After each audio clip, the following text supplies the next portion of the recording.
celle qui a révélé toutes les stars d'Hollywood que tu connais. Bonnie Timmerman, la grande dame de Hollywood. Et en fait, c'est pour ça que je voulais m'intéresser à cette figure, parce que dans notre culture générale, franchement, elle nous manquait, puisque c'est elle qui a façonné Hollywood. Mais comme elle n'est pas une artiste au même titre qu'une réalisatrice ou qu'une comédienne, on ne la connaît pas. Alors qu'elle a vraiment su voir chez des débutants, grands artistes qui nous sont parvenus. Trop important, je pense. Parce que c'est aussi les directeurs de casting qui décident si ton essai sera transmis au réalisateur ou à la réalisatrice. Donc c'est quand même un filtre. C'est celle déjà qui te fait passer la sélection. Je me suis dit qu'elle serait parfaite pour Dirty Dancing, mais le studio ne voulait pas d'elle. Il ne la trouvait pas assez jolie. Ah ouais, punaise. Mais voilà, mais vous voyez là un peu comment ça parle des gens là. C'est un métier comme ça là. Je connais plein de cas où j'ai vu des gens parler comme ça. Je suis allée voir une pièce et dans la salle, on n'était que 4 spectateurs.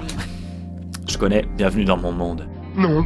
Il y avait ce comédien qui jouait dos au public. Elle se dit, lui, il va choper un rôle dans un film. Voir son visage, je comprends tout ce qu'il fait, ce qu'il dit et ce qu'il pense. Elle parle vraiment comme une passionnée. Hein. Elle a une réflexion aussi sur le fait que l'acteur soit de dos et ce qu'il essaie de transmettre. Enfin, elle aime ça, quoi. Juste avant l'audition, tu m'as donné un bout de papier sur lequel était écrit « Je ne veux pas voir votre visage, tournez-vous de l'autre côté Elle se fait découvrir par Bonnie Timmerman à l'heure où il jouait dans une pièce de théâtre avec 4 spectateurs. Je trouve ça rassurant. Tout peut arriver à n'importe quel moment, finalement, si on en est là.